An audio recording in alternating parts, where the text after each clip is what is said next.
Jadi setelah tadi kita bahas bagaimana contoh implementasi dari PSO dalam masalah yang sederhana, satu dimensi, mencari minimum dari sebuah fungsi 100 min X dikuadratkan.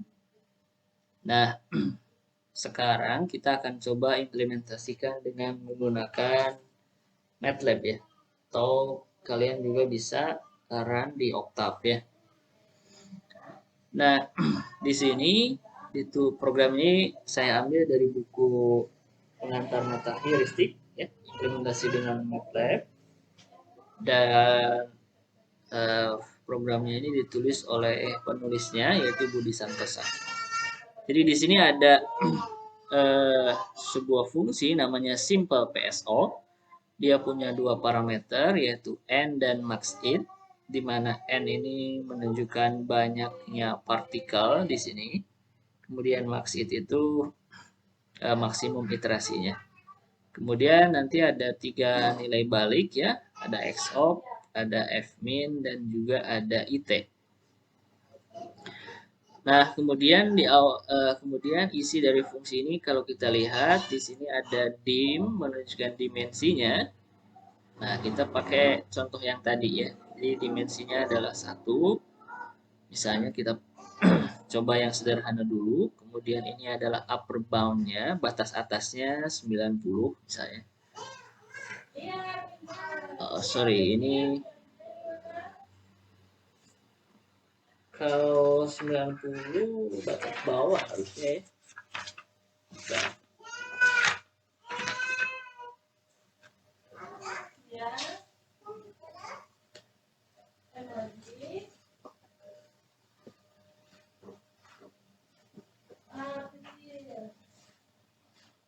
Iya, ini kebalik ini.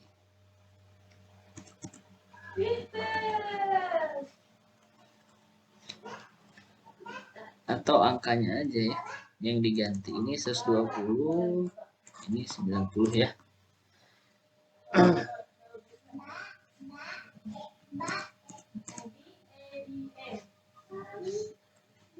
Nah, jadi ini ada batas atasnya atau domain dari X-nya ya gitu ya. Kalau tadi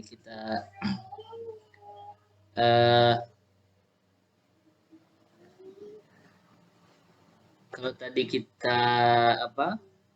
lihat di contoh tadi ya, itu batas atasnya sebenarnya tadi beda ya, tapi nggak apa-apa. Karena nanti optimumnya masih di range yang sama ya. Kalau tadi kan 60 sampai 120 ya kan constraint-nya. Nah, di sini 90 sampai 120.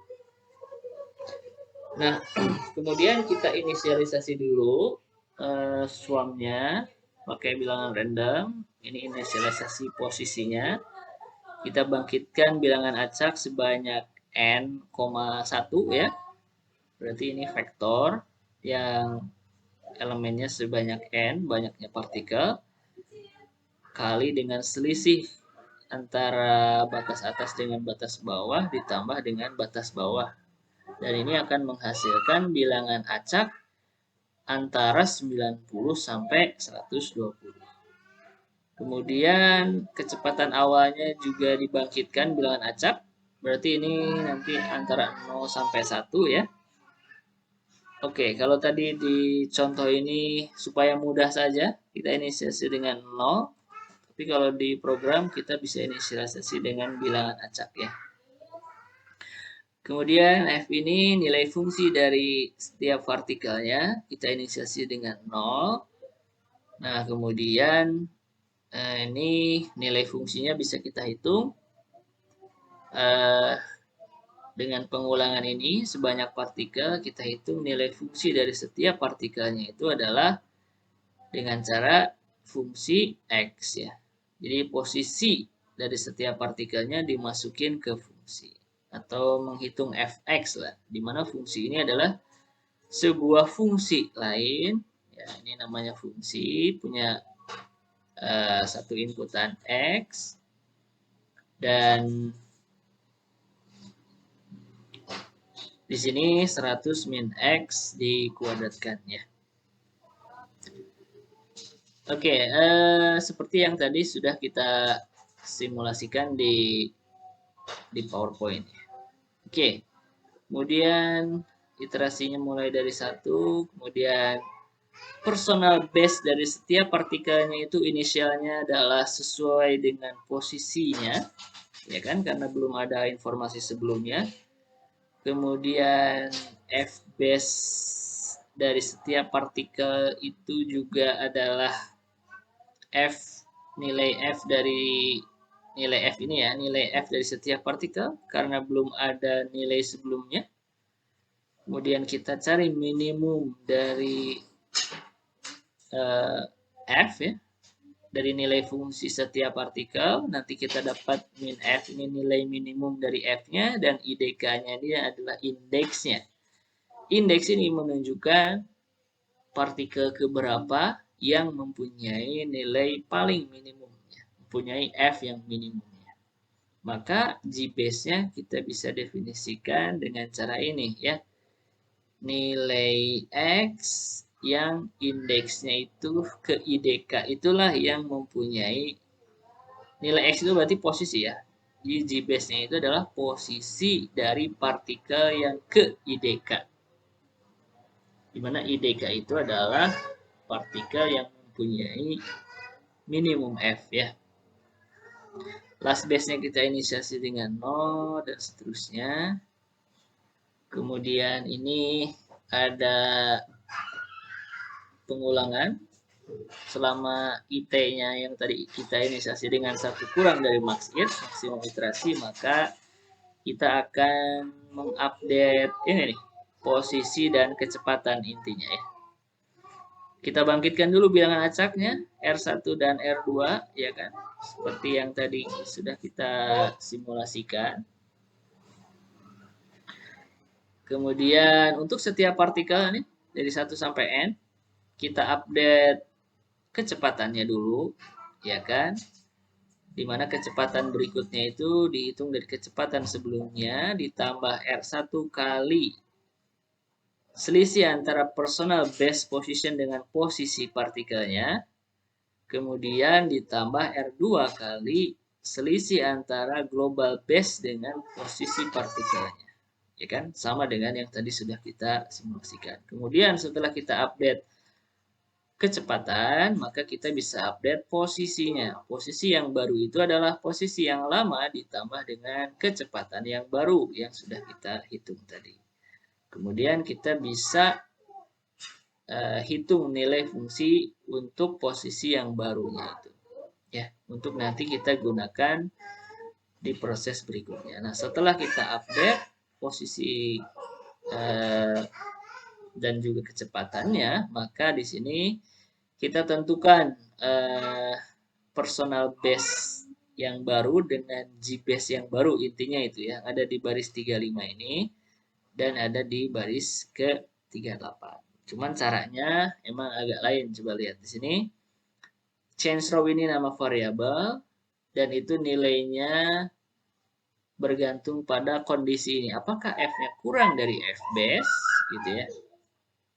Kalau F-nya kurang dari F base, maka kalau benar nilainya 1, kalau salah nilainya 0 kan gitu ya. Sama dengan ya ini kan perbandingan ya, operator perbandingan.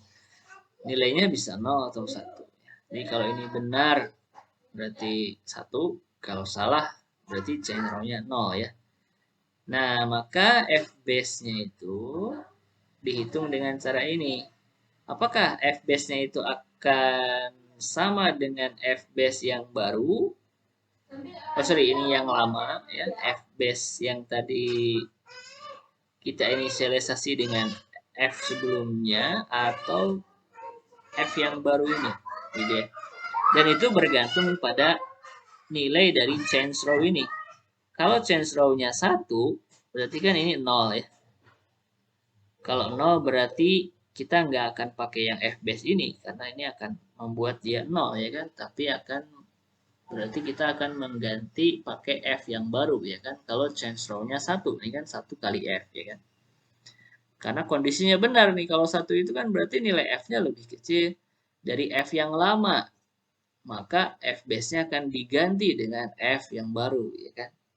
Jadi ini kayak if, else sebenarnya. Tapi ini dilakukan dalam sekaligus ya, untuk semua partikel tanpa pengulangan. Maka ini akan mengupdate F base dari setiap partikel. Nah, kemudian personal base-nya juga akan diupdate ya. Dengan cara ini, ya, F find change row. Change row-nya tadi antara 0 atau 1 ya.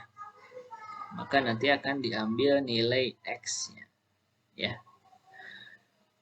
Oke, kemudian nanti akan dihitung berapa minimum dari F base-nya untuk mendapatkan min F ini ya. Ini adalah indeksnya. Nah, nanti min F tot-nya itu akan menyimpan ini informasi min F tot ditambah, ini nambah baris ya, min F-nya nanti akan terus nambah di record-nya. Nanti kita akan lihat di kalau kita udah run. Nah, Gbase-nya nanti akan diupdate dengan Pbase dengan indeks ke IDK ya. Oke. Ya, kira-kira ini prinsipnya sama dengan apa yang tadi sudah kita simulasikan. Ini di akhir, nanti iterasinya nambah, kemudian last base-nya di sini. Oke. Karena ini adalah fungsi, maka kita ngerunnya di command window ya. Tapi sebelumnya pastikan current directory-nya atau current folder-nya itu adalah sesuai dengan file ini disimpan ya. Jadi kalau nanti kalian baru ngetik ini, maka kalian run dulu baru baru kemudian nah ini udah pasti akan berubah. Walaupun hasilnya akan error ya, karena ini cara manggilnya bukan di run gini ya. Atau di Octave kalian tinggal pencet satu tombol, enggak gitu. Tapi manggilnya di sini ya kan. Nah, maka panggilnya adalah kita panggil dengan simple PSO ya. Kemudian partikelnya berapa? Misalnya kita tentukan 20 aja. Maksimum iterasinya nggak apa-apa kita set besar juga. Misalnya 100 atau mau coba 50 dulu boleh. Terus kita run. Nah, di sini kita dapat answer-nya ini 100. Ini menunjukkan posisi X op-nya ini. Oke, ini saya nggak kasih titik koma ya. Nah, dimuncul dua-duanya. Oke ya, jadi ini adalah nilai optimumnya ya. Sorry, X. Ini outputnya itu apa ya? X op-nya berarti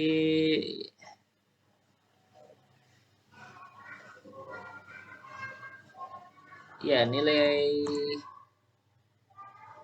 X terbaiknya ya. Jadi mendekati 100 ya. Coba kalau kita run lagi, nilainya memang beda-beda ya karena pakai bilangan random tadi ya. Dan tidak pas di angka 100 banget ya, karena ini memang namanya optimasi numerik ya. Jadi pasti ada error walaupun sedikit. Nilai pendekatan ya. Kalau kita run lagi tetap dia selalu konsisten mendekati 100. Nah, apakah memang benar minimumnya itu ketika X-nya 100? Kita bisa cek di GNU-plot ya. Nah, ini saya tadi sudah simulasikan di sini. Kalau kita plot 100 min X dikuadratkan ya dalam range ya 90 sampai 120 atau 60 sampai 120 sama aja. Itu minimumnya ada di ketika X-nya itu 100 ya. Lihat di sini menyentuh Y-nya 0 ketika X-nya 100. Jadi memang ini adalah nilai minimum dari X terbaiknya ya. Posisi terbaik globalnya itu adalah 100. Di mana nilai F-nya itu adalah 0 ya. Nah, karena ini fungsi, jadi kita tidak bisa melihat berapa nilai dari masing-masing variabel yang kita pakai di sini. Maka kalau mau tahu nilainya, ininya kita kasih komen, ya bisa dengan Ctrl R. Kemudian parameter yang dibutuhkannya kita definisikan di awal, misalnya n-nya ini 20. Kemudian max it-nya sama dengan ya 50 bisa. Oke, atau 100 juga boleh. Jadi ini sudah bukan fungsi lagi karena fungsinya udah kita komen. Kemudian kita bisa run gitu ya. Nah, kalau kita run, lihat kita bisa melihat berapa nilai dari setiap variabel itu di workspace ya. Nanti kalau Octave tampilannya beda ya workspace-nya. Ini kalau di MATLAB seperti ini. Oke. Nah, XOP-nya lihat. Yes, yang mendekati 100 ya, sama saja. Kalau kita run lagi, nah itu mendekati 100. Kalau kita tambah iterasinya misalnya sampai 100. Oke. Kita lihat ya cukup konsisten di 100 ya. Mungkin ya 100 iterasi bisa lebih baik. Dan ini hitungannya dalam second ya. Run-nya kan tuh cepet banget ya kan. Nah, di sini kita pengen tahu apa tadi ya. Oke. Min TOT-nya lihat perubahannya. Asalnya iterasi pertama minimum F-nya itu 0,16 terus sebenarnya 0 kan ya minimum F-nya. Ya ini kan mendekati 0. Nggak ada perubahan. Ya ini mencatat aja ya dari iterasi ke iterasi berapa minimum dari si F-nya. Oke. Nah, ini adalah bagaimana contoh aplikasi dari PSO ini dalam menyelesaikan masalah satu dimensi ya, mencari minimum dari suatu fungsi satu variabel ya. Nah, bagaimana implementasi PSO untuk masalah optimasi yang lain, misalnya menyelesaikan masalah traveling salesman problem, nanti perlu ada modifikasi namanya ya. Jadi kita akan bahas di video berikutnya.